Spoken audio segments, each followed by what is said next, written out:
মির্জা গালিব একটা চমৎকার কথা বলেছেন। সিজদা করতে করতে কপালে দাগ পড়ে গেল, কিন্তু অন্তর তো বদলালে না। এমন ইবাদত করে কি লাভ হবে যেখানে মাথা নত হয় কিন্তু মন নত হয় না? সত্যি খুব চমৎকার একটা উক্তি।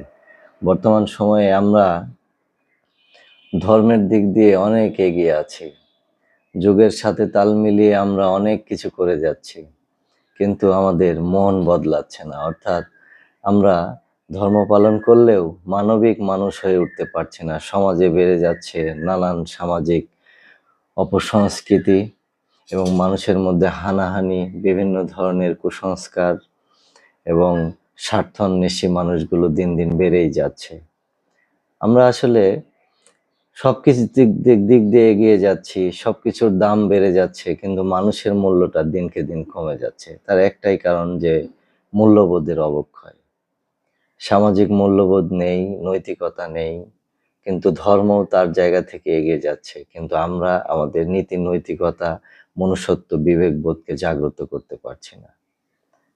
ইবাদতটা মালিকের কাছে হয়তোবা গ্রহণযোগ্য হচ্ছে না। আমরা নিজেদেরকে পরিবর্তন করতে পারছি না।